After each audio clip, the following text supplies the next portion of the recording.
GM, everybody. This is Hefe on. I was almost going to say Hefe's Crypto Portal. This is Hefe on GM with GMI. Welcome, everybody. I see we got Mike Callum in the house so far. What's going on, partner? Today, this morning, wherever you are in the world. Yeah. And we have a lot to talk about today. I can't hear you right now, Mike Callum. I don't know what's going on. Oh, look at this. Okay. It sounds like you already found it, figured it out. Out last night, so I got my lines crossed a little bit. Okay, I should be able to hear you now. What's going on, my friend? Hey, man. Hey, there we go. All right, are we having a good day so far? Yeah, it's been pretty good. What were we jamming? What were we jamming out to last night? Oh, I was just I was working on a little track for my fake Gotchi card, 420 fake Gotchi. That's hell yeah. So. Less than what, 12 hours or 24-hour release, or you gonna do it tomorrow evening, huh? No, I think I'm gonna redo the reveal tomorrow evening, and then let it go through the queue and whatnot. But what we will do, I think I've had a little bit of a change of heart, and just to make things easier as well. What we'll do is we'll take the addresses of the holders of the One Hit Wonder, and we're gonna do a live raffle with the holders first. And if you do happen to win. If you do happen to win one of the fakes, that is going to be a 2-card burn. So if you have one, you will still be owed the fake rares, but you will have to either talk to a friend or find someone for the other one, so you can actually, so you can actually make this happen. So it's going to be so everybody's eligible, but you might force some follow-up actions.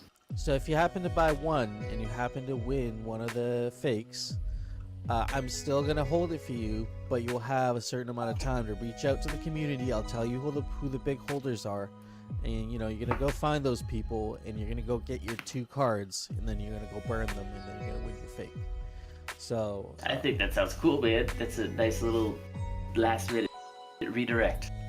It is. It saves me a lot of time too, which I don't really have. So, it's a win-win. I think it's going to be good. And then for everybody else who doesn't happen to get one of these, we have Soju, who sent a few things to the treasury.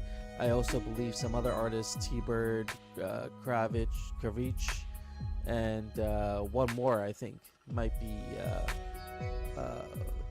donating some artwork for that. Sounds like we're gonna have some sneaky prizes in it that people may not be aware of. Yep. So it's gonna be tomorrow. It's gonna be at exactly 4 p.m. Eastern. So 4 p.m. Eastern will be kicking off, and we're aiming to make it an hour long. So it'll be a packed episode. We're gonna be doing all kinds of things, but we're not gonna take up your whole day tomorrow. We're gonna let you enjoy your 420. So we'll do the 1 hour episode. We will. I'm gonna get Hemptopia on there, and hopefully we can talk to him about his project, what he's building over there, and then I got a little bit of lore myself tied in with the fake Gotchi, so I'd like to do a little bit of storytelling, and then we can just talk about 420 related festivities, and maybe even drop some proto licks and some FUD in the Gotchiverse. So if the treasury has a little loose change, I'd love to go out and buy, to $20-$30 worth of FUD and just drop it everywhere and make a big mess. So I like it. Tell me more about the Protolicks. Have they turned on that switch over the weekend? Oh yeah, you can drop them in the Gotchiverse now. That is pretty cool. Is it only in the arena, or is it anywhere in the Gotchiverse? No, it's anywhere in the Gotchiverse now. So how long have you been gone, man? Isn't that crazy? I was like, gee, that arena Protolix is old news. I flew out on Thursday night of last week, so it's been Friday, Saturday, Sunday, Monday, Tuesday. It's been like 5 full days, and it feels like this is a totally different project. Yeah, man, a lot has happened, and it almost seems to be when you step away that things happen. The most shipping occurs. I know. They're waiting for me to get distracted. Well, how were the weekend festivities? Anything crazy during the community calls or DAO calls? Anything monumental? Any cataclysmic shifts, or mostly kind of business as usual? No, I'd say business as usual for the most part. I'll be getting out my proposal this week for continuing DAO work, so I'll get that out there. But I did showcase DAO Lens, and I had a call with DAO Lens, and I'm really stoked to have them as part of our DAO team. And so, we got the Thrivecoin proposal out there right now, trying to recognize unrecognized work. That's one proposal that's out there now in the wild. The other one now is going to be for DAO Lens. I'll make it as part of my proposal, but DAO Lens is going to be hosting a meeting every week in the Aavegotchi Discord for like a community brainstorming session around how to, DAO Lens is a completely customizable solution to automated DAOs, essentially. And what they're proposing is to build out kind of a semi-custom or tailored system for Aavegotchi DAO. And so we would like to host a meeting every week to connect with people and to get some ideas around, specific things that might be particular to Aavegotchi DAO. That's interesting. Has the DAO Lens team worked with other GameFi projects at all, or do they have a big portfolio of who they have worked with, or are they still really new? Nope. They're working with like MakerDAI. They're working with Bankless. They're like secretly plugged in with a lot of the major players in their space. They're working with Gitcoin right now. So, is there a track record of like, is there like a proving path or what? With these guys? Yeah, like anybody. You want to make something in crypto, those are like the who's who of who you kind of make it through. Yeah, so these guys, well, the founder was Web 2, so the founder comes from like security intelligence background, so analyzing, doing analysis, collecting intelligence, and doing analysis. And so he comes from that sort of a background, coming into Web 3, now building a crypto-centric product.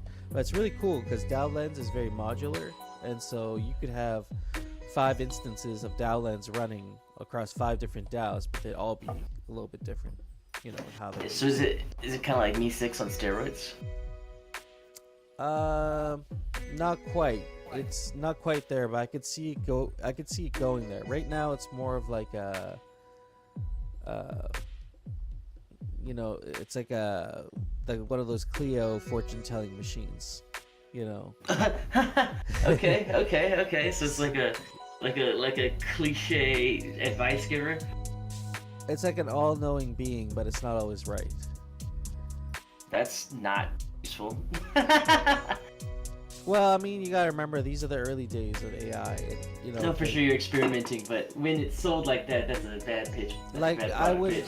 Well, I mean, and that goes for AI in general right now. I wouldn't just straight up take something an AI said to me and just copy paste it into something else. There has to. So there is still a very important layer of human curation. Yes, I found multiple mistakes, working with AI, whether making a PowerPoint or doing the auto GPT thing, and you gotta help these things along, man. They're not fully sentient yet. It's scary how close they're getting, but they're not there yet. They still need that human guidance to be like, well, in robot world that might make sense, but we're on planet Earth, so this is what we do here. So, I think that's very, very comforting to hear, actually.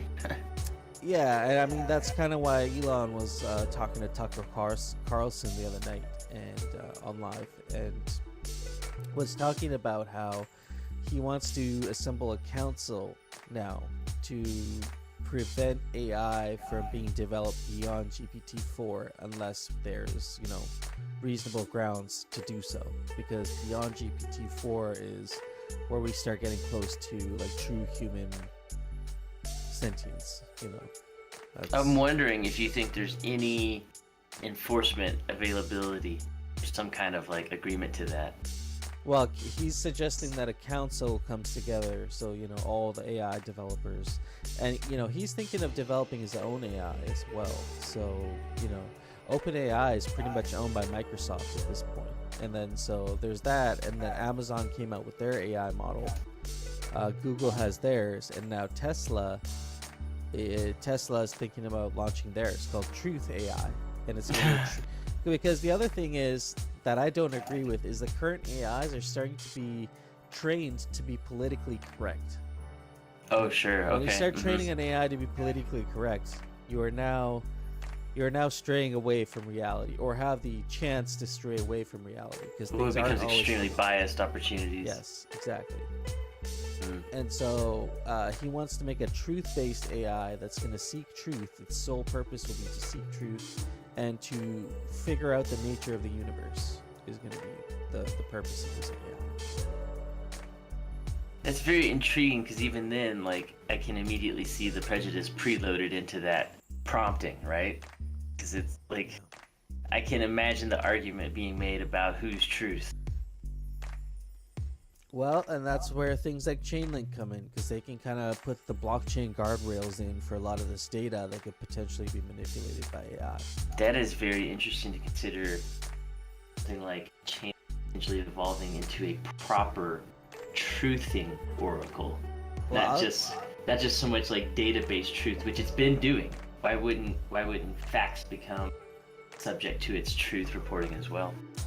I'll tell you something, man. I was listening to a call with Jamie Dimon from JP Morgan.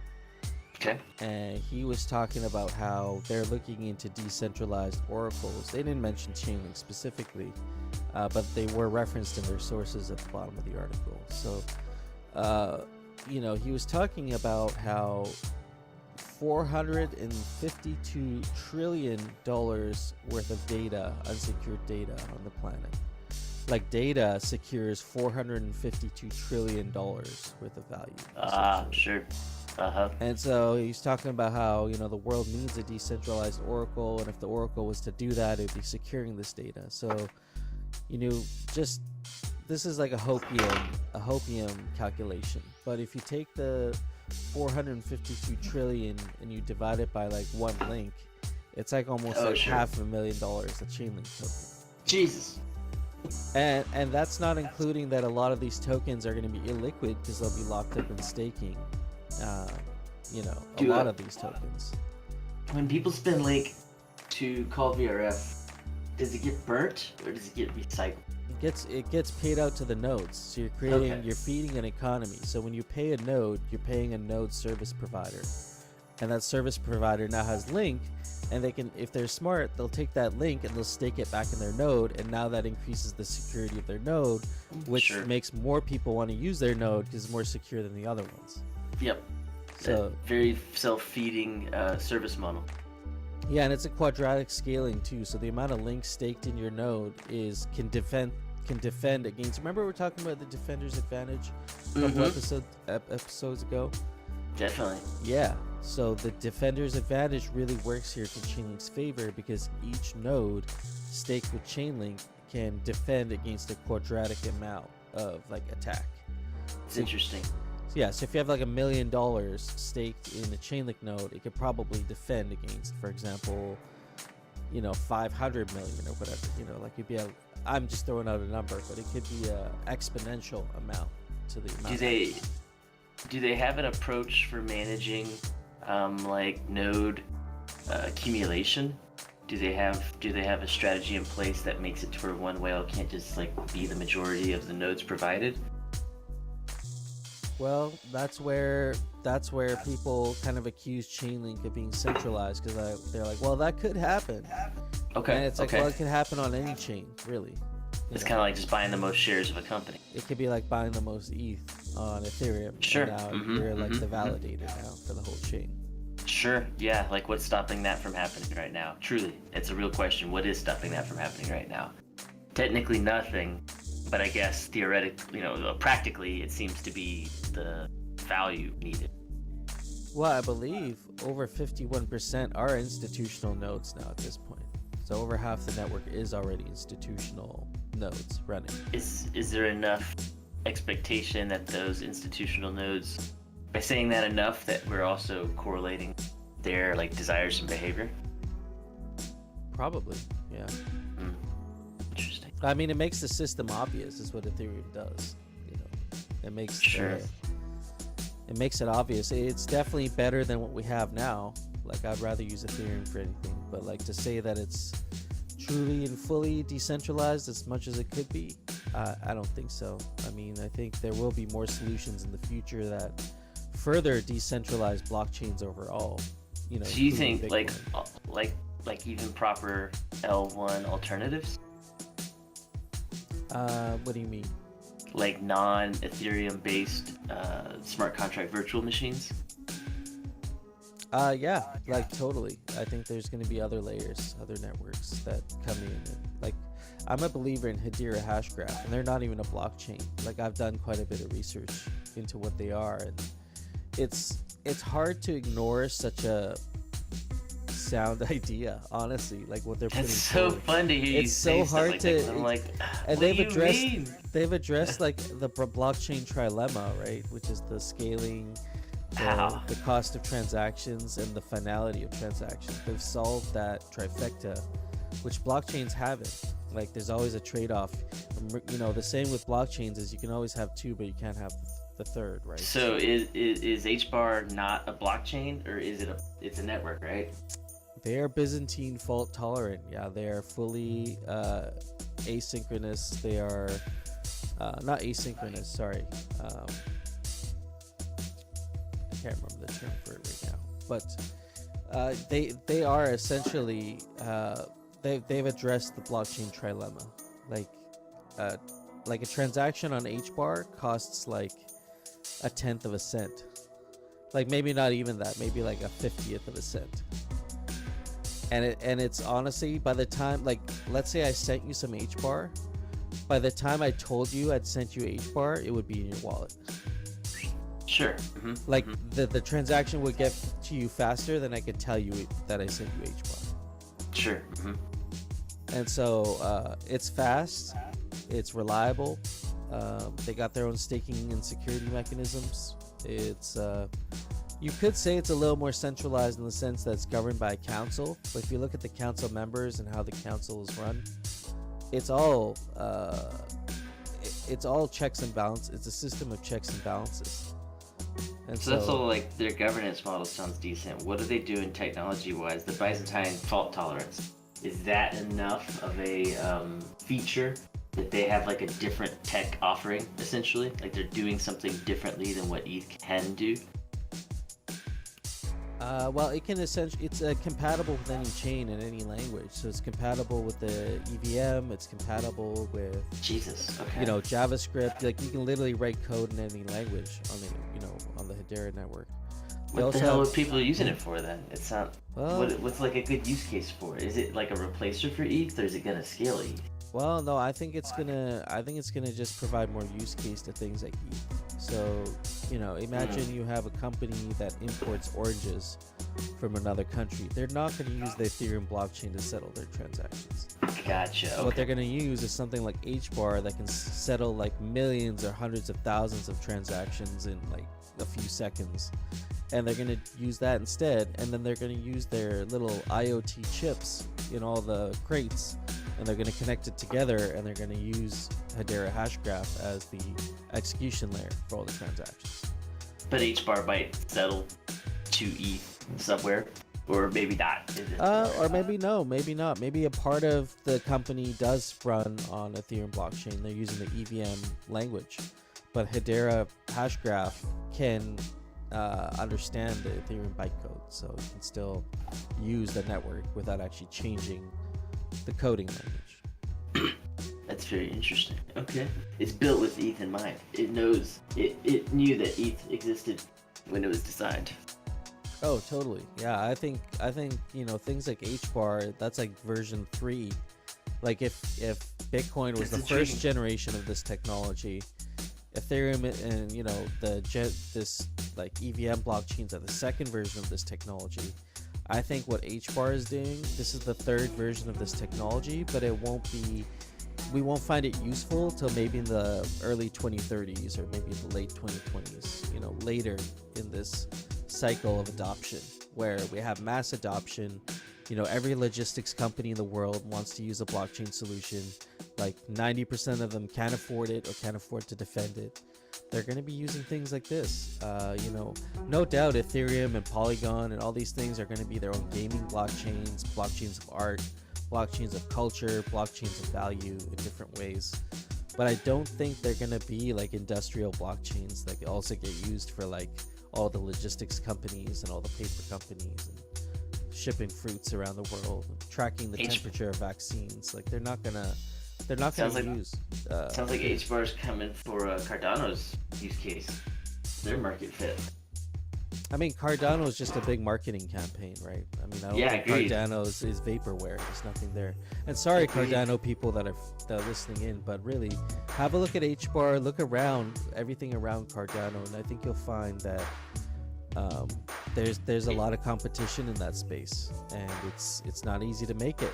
And Hedera Hashgraph actually has a real product that works, and they actually have partners. You know, they partner with Chainlink and Google and all these like high level companies to actually and they want to work with them. And so I don't know, man, I think it's worth looking around. And what would a rookie like me do on HBar today if I went to explore? Are there dexes? Are there DeFi? Is there GameFi, NFTs? What do you do spending your time on HBar right now? it's so early, man. I spend hardly any of my time on there because there's really not much to do right now. I mean, like I said, a lot of the use cases are industrial use cases. There's a farming company in Africa that handles insurance that has adopted it. There's a big European bank, Deloitte, that has started to adopt it. There is insurance companies in Europe, a few of them that have started to adopt it. But they're not on there selling NFTs of like monkeys and all this shit. Like they're using this to scale their businesses and improve their processes. But that being said, HBar has had a few NFTs drop recently, and I have copped some HBar NFTs. So definitely check out the Dead Pixel Ghost Club. That's definitely one to check out if you're gonna look at HBar NFTs. They're kind of like the crypto punks. You know, like we got Avagachis on Polygon, crypto punks on Ethereum. I think it's Dead Pixel's Ghost Club on HBar. So right on, man. No, that's really good information to hear. I know that things are happening over there. I know that the people that have been interested in it have been interested in it to my eyes for over a year now, easily. You know, a lot of the people that I know that are really committed to it. So it doesn't seem like a lessening project. It seems like the HBar momentum is growing. I just don't know anything about it. So it's actually really cool to hear from you, because I know that it's always been kind of a sweet spot for you. You've got a lot of affection for the project in general. So it's cool to kind of actually hear some actual perspective of what to go do right now. And it's funny because I knew about HBar before I'd been blinded by cryptocurrency and blockchains, because I didn't even know very much about it. I knew about Bitcoin and Ethereum and the technology, how it worked. That's as much as I knew. And then I wanted to find something else to compete with that. And so HBar seemed like a close one. So that's very, very interesting. Do you need a different wallet to use HBar Network or HBar products, or how do you interact with the network? Yeah, you need a Hashpack wallet. So it's called Hashpack, yeah. Okay. So that's the wallet you're using. It can handle NFTs. It's Ledger, enabled by Ledger. You can use it with the Ledger. Oh, perfect. That makes it super easy. Oh yeah, Ledger has HBar support and everything. So are you, when you interact with HBar, are you doing it all natively on chain, on asset, or are you like maybe accumulating HBar elsewhere and just like shadowing their project, or are you in it? no, I live in it. I live on their chain. You know, I've staked my HBar and I got my NFTs there. So cool. Okay. I'm definitely there. I'm in it. Okay. Yeah. I got pretty early HBar address, so it's kind of cool. And you need to do your opening string of episodes for the Hefe Crypto Portal. Just dude. Deep diving into your own bag. Dude, well, speaking of that, I'm gonna really be ramping up my efforts, and I'm going full-time content creator. Like I know I'm doing stuff for the DAO, but I'm gonna put a proposal out for the DAO to handle the weekend work. But honestly, like I want to make sure I'm spending my weekdays. That's kind of I've been thinking about this for a while since I moved in. You know, since the studio came together, trying to figure out how I want to sink my energy into, like what I want to sink my energy into. And it's kind of nice now finally being settled in and actually have some free time now. So you know, after District 420 wraps up, I'm going to be really putting some time into Hefe's Crypto Portal. I'll be doing a couple episodes a week at least. And yeah, I'll be putting that up. Keep an eye out on YouTube. I got my Twitch set up, so subscribe on Twitch. and yeah, we're gonna start doing this thing, man. And I'm super excited to hear that because when any one of us, starts pushing real hard, good things happen. There's lots of good minds in this project, but I'm in the same kind of a boat, and that's what this last week has been for me. Since the Nori news, this has been, honestly, I've been mentally a great place. I have felt super ethereal, super aloof, super relaxed, super untethered, unstressed and unbothered by the crumbling of my old kingdom. Man, it was the rat race. That was the rat race. Now you're no longer in the rat race. Exactly. And the thing is, though, is I've got to find my long-term solution, but it's not desperate, luckily, and it's not something that has to be solved today. And so there's things I can do to kind of make some forward progress. And in general, it's been kind of nice not having to worry explicitly about what exactly is going on at this project, exactly what's going on at this project. It's cool to have a little bit of high level again. So that's why it's nice to hear from you this morning about HBAR. Just like a reminder of what drew us to the space in general first, right? Which is innovative technology and just opportunity for emerging use case of really interesting things. And so we got to make sure we don't get too busy inside Aavegotchi or inside of Nori or inside of any one place to miss the amazing future forest for the trees.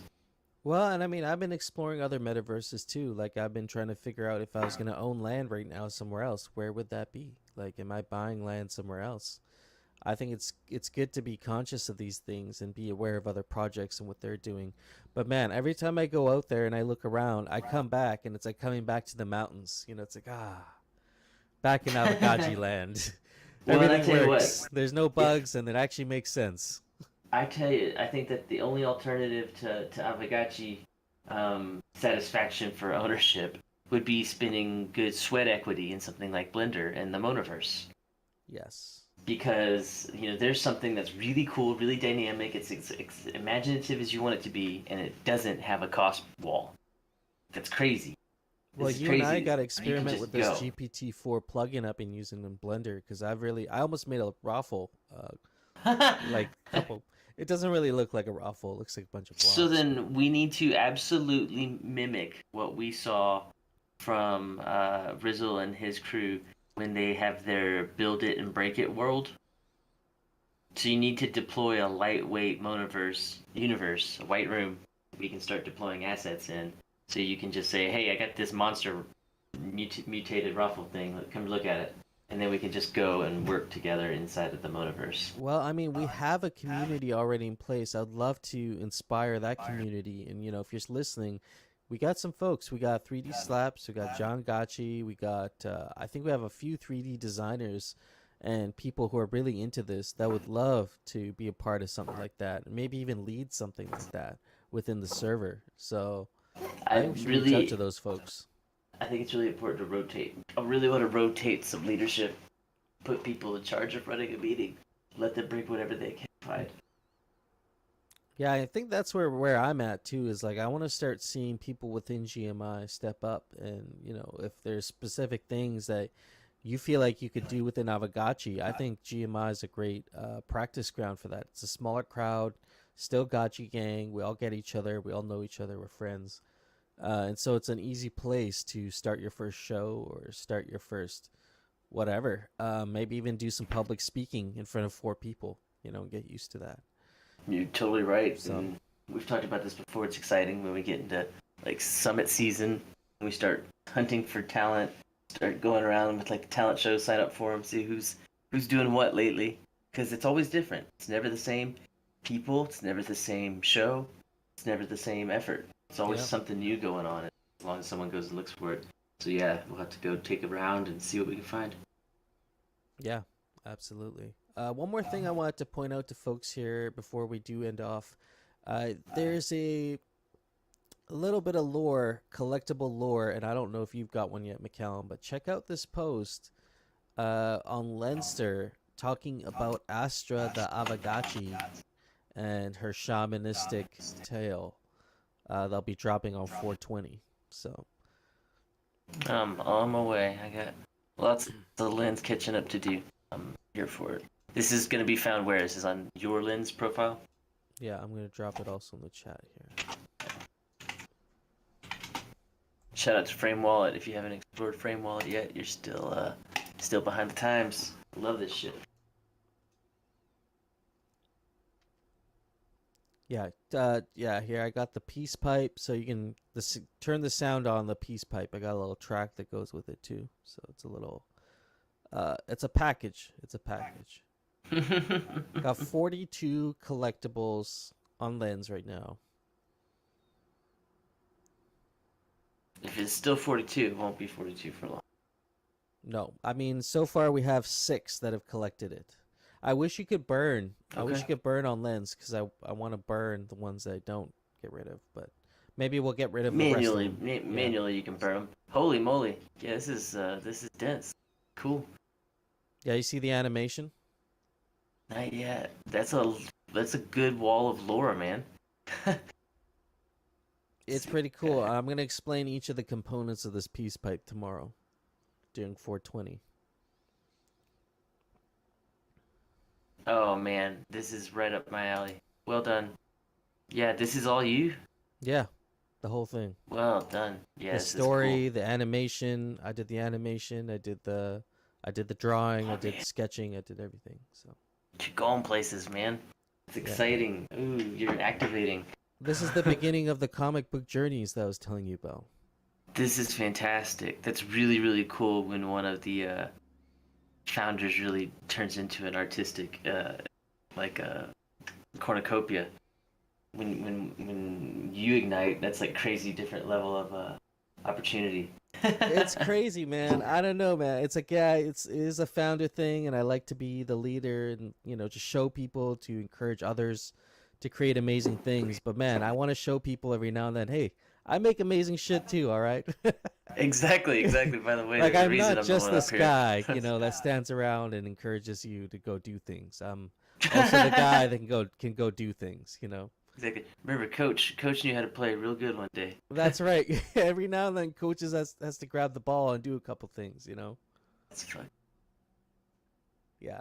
No, check that out. Right. This is just one component, so this ties in with the fake Gotchi card that I'll be dropping. Directly ties in with that. So Gotcha. you might wanna own this and the fake Gotchi so you kind of have the set because there's 42 of these and 42 fake Gotchis. So if you end up winning a fake Gotchi and you don't have this, you're gonna be shit out of luck because you're like, well, Oh, now I gotta go find someone for the other half of my story and oh, actually and go it's buy it. not easy to do. I'll tell you that right now. Yeah. The rails exist, but man, sourcing a lens is a pain in the ass. And as I'm hearing this, I'm already realizing I'm gonna make sure I remind some friends to grab this too. Then, because that could be a real pain in the ass trying to source a lens after the fact. Yeah, they're very, very reasonable. I mean, it's a rare paid collect 0.42 USDC. So, Yes, this is basically a no coster. yeah. This is just essentially a co-op. Well, and then you collected my first collectible comic book post ever. I've never done this before, so. Oh man, really? What? Well, I mean, I have like I put artwork out there, but I've never like done the whole like lore with the Yeah, yeah, you've T-shirt. never like launched a series. No, I've never done that. So, That's cool. Right on. Yeah, yeah. Others have launched series and like failed, right? Like they've yeah, launched and not completed them. yeah, Others have talked about launching and not done them. Others have launched garbage. And so this is gonna be really cool, man. You're starting your first like content launch series. yeah. Well, I got 2 series on Lens now. I got Gotchi Gardner, which is more the IRL, and honestly, Natasha looked at me the other day and she's like, "I'm taking over the garden now, just so you know." So I think she might be starting her Lens and actually taking over Gotchi Gardner, and she'll be That'd be doing just Gotchi fine. Gardner. It's a really good fit for her. Yeah. So she's gonna be doing that. We'll follow her journey, and then we'll be doing this comic book series on Lens with me. Man, you're gonna make me follow up. I was talking to you the other day about getting my little physicals, little gotchis, just doing little scenes with them, little diorama based scenery, little miniature scenery, and get creative and imaginative that way. And I think that could be an easy pitch.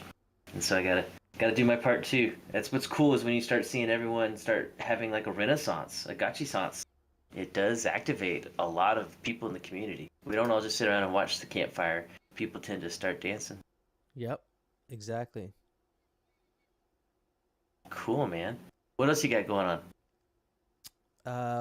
Well, I got a couple things. I'm just gonna Okay, make just well, keeping an eye, basically. Keeping an before we eye at least through tomorrow. oh, we can keep chatting, but I'm gonna cut it off here at 35 minutes. I appreciate everybody tuning in for GM with GMI. Covered a bunch of things. Keep an eye out for District 420 tomorrow, 4 p.m. Eastern. We'll be hanging out with No Futuristic. We'll have Hemtopia on board. We might even have some other guests coming on. We'll be doing some lore storytelling, dropping FUD in the Gotchiverse, smoking a ton of good herb. It'll be just a good time. It'll be probably the best hour you can possibly spend tomorrow. So 4 p.m. Eastern, join us. I will see you there. Peace out, friends.